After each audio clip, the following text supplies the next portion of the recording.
Success is counted sweetest by those who never succeed.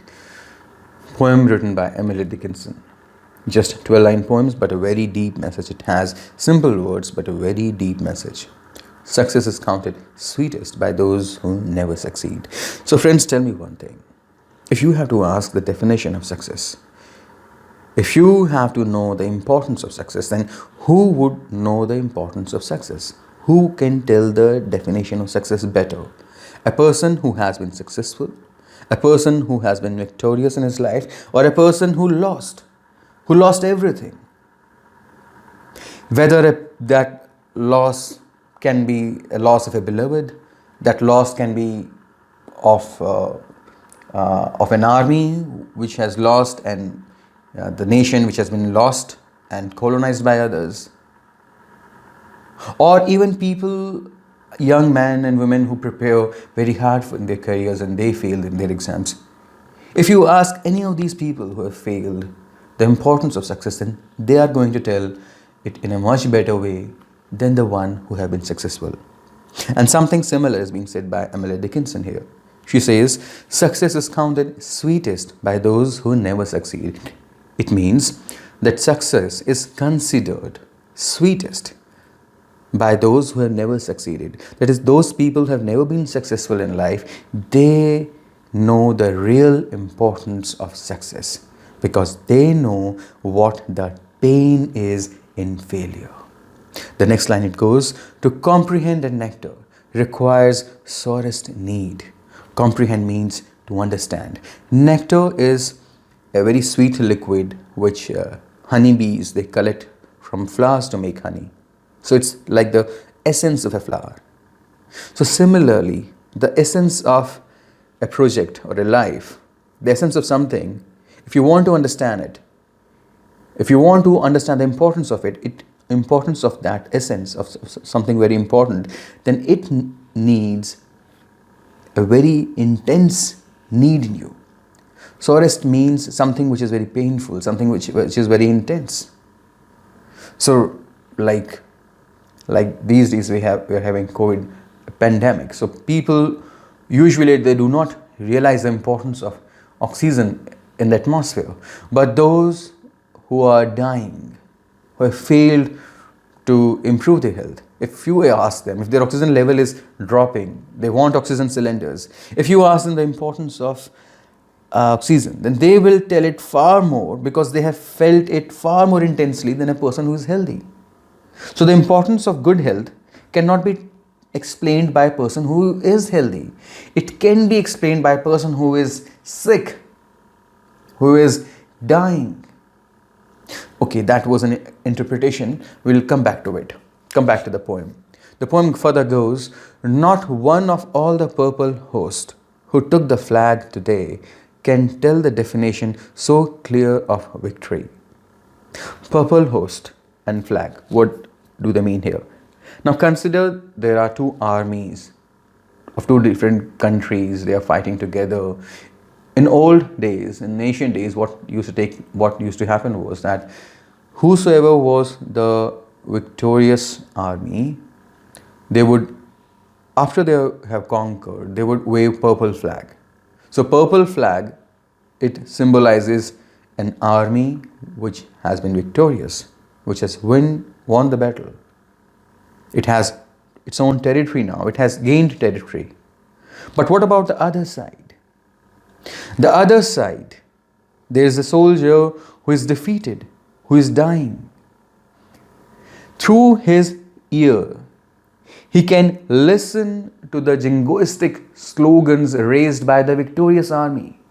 He can hear the celebrations across the camp of the victorious sides. In their sides, people are celebrating, soldiers are celebrating, they're raising slogans and so on.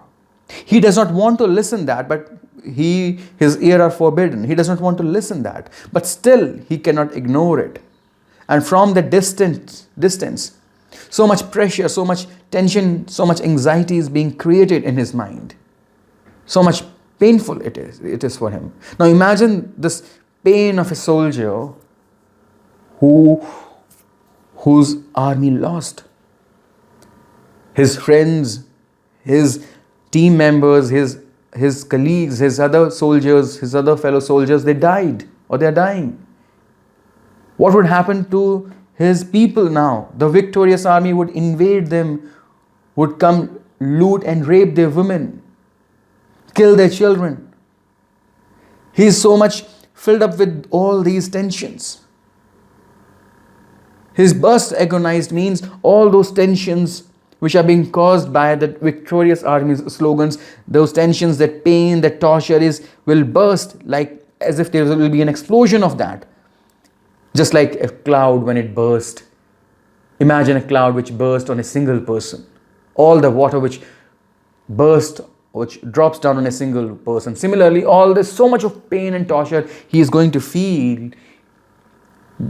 That person who has lost the battle.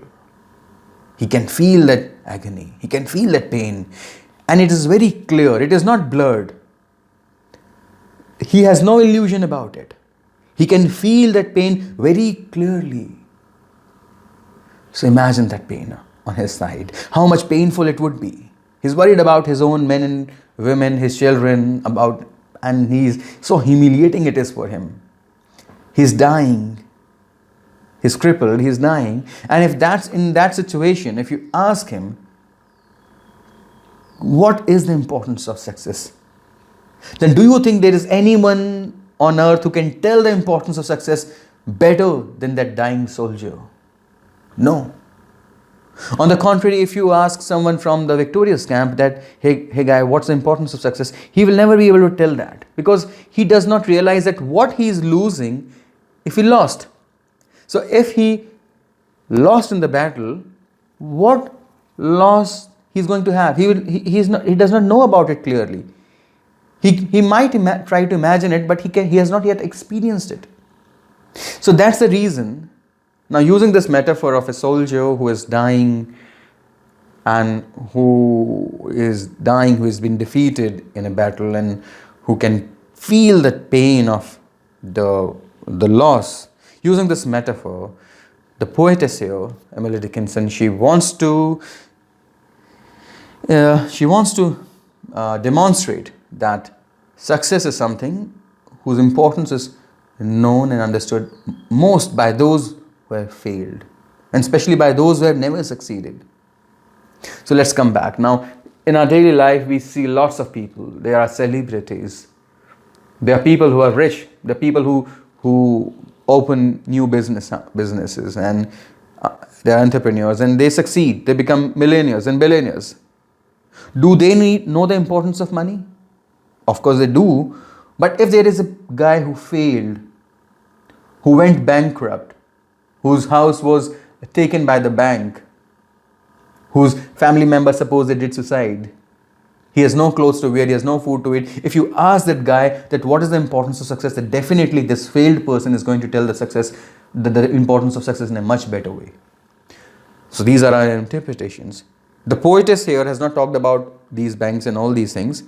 These are just examples to demonstrate what she means when she says that success is counted sweetest by those who never succeed. So I'll quickly repeat this poem. Success is counted sweetest by those who never succeed. To comprehend a nectar requires sorest need. Not one of all the purple host who took the flag today can tell the definition so clear of victory as he defeated, dying, on whose forbidden ear the distant strains of triumph burst agonized and clear. So, to understand the importance of success, it is important that you go and ask someone who has failed. Not necessarily someone who is a celebrity and who is being followed by millions of people. No, you rather ask a person who has failed bitterly. He can tell you better what's the importance of success. He knows how much important it is to be successful. So I hope this was clear. I thank you all. Thank you.